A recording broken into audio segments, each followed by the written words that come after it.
Hi guys, so it is Q&A part 2, the ship edition. So Wolfie asked me very cruelly to name the ship's eyelet sail and why I do so. So I'm going to go down my list of 5 girls and go through OTPs and preferred either former canon or currently canon or whatever, just their different ships. So I'll start off with Annie. My OTP with her is Sean Annie. Sean, of course, being Christina's background character of Sean O'Rowan, who is North Ireland. They, I really don't get a lot of experience with Sean, with him being a background character, which is okay. I mean, Chris and I talk about things that go on between Sean and Annie when they're around that we just don't really do in chat a lot because we just really more talk about it.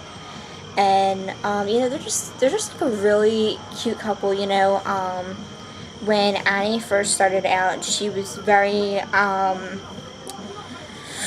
looks oriented, very prissy even, and such and such like that. And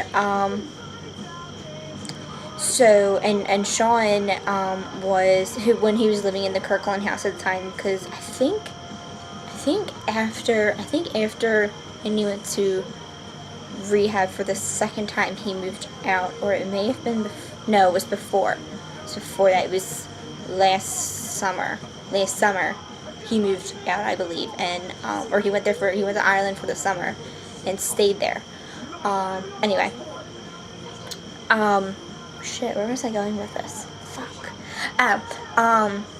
Sean has been cursed by his sister to have this really, really shitty bad acne, think the worst acne you can think of on steroids.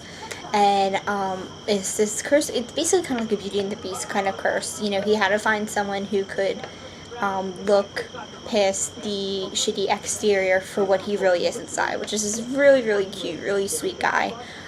He's this big computer nerd, which we know by Annie now playing WoW or World of Warcraft.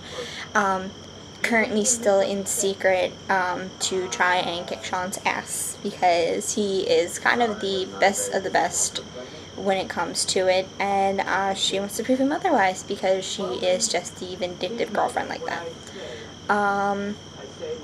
So yeah, they're just really cute.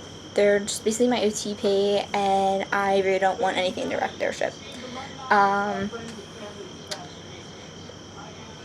Former canon or crack couples with Annie would be either Annie Rong or Annie Daiichi. Annie Rong was sort of a couple-ish kind of thing at one point, mainly during Annie's drug phase, because Rong was the one who introduced her to drugs and so on. So there was a relationship in an extent where they both kind of just used each other for sex and drugs. They did have kind of a bit of a spark afterwards, especially when Rong went to rehab, because Annie had been there, and Rong has been in rehab countless times from what I remember Amanda saying. So, and Annie went and supported him this last time when he just went, which hopefully is the very last time for him. So they have this special connection and bond because they've both lost the person they love. They've, they've gone through the drugs and the rehab and everything together, and they've both kind of worked together in working their lives back up and getting their families back and such. So they have that bond. Annie Daiichi, for those of you who weren't around or were but maybe not as active as you are now, during Annie's drug phase, Annie went to live with Daiichi and work for Daiichi as kind of like his secretary kind of deal. And so there wasn't really, I don't want to say a romance blossomed with that, because it was friendly. You know, Annie kind of, you know, played around with Daichi a little bit. Not play, whatever. Actually, you know what? Did they play around? I forget. Amanda, answer that for me.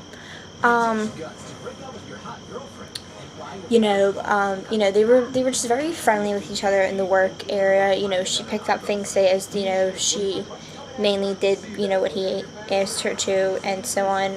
They did have their moments when, such as when Annie would go out partying or out to go get high and not come home till about 4 o'clock in the morning, and Daiichi would lock her out. And like now currently, they're very close. I don't want to say they're very close, but you know, Annie's been around a couple times to help out with Momo, because she just loves a little kid to death. And I think that as Annie is maturing, you know, with her physical age being early 20s, and with her chronological age being somewhere in the 300s. She was born in 1701, so 2012 minus 1701 is like 300 or 200 something. You know, as she's maturing now, she's starting to, I don't want to say she's getting maternal instincts, but she's getting, you know, more mature and everything. So she's really just taking a liking to Momo and helping out Dai, and they've just been been friendly with each other. And you know, in the instances where I have done chat play with Annie and Daiichi, it's just kind of very, I don't want to say it's cute, but it's like cute and kind of friendly, and maybe slightly on the verge of flirty, but it's that very friendly flirty. Like there's nothing going where it's non-romantic. You know, Annie is very strictly staying with Sean because she just is. And I realize now that this has been a 7-minute video on just Annie, so I'm going to stop, upload this, and then move on to Sophia. So, I'll be back.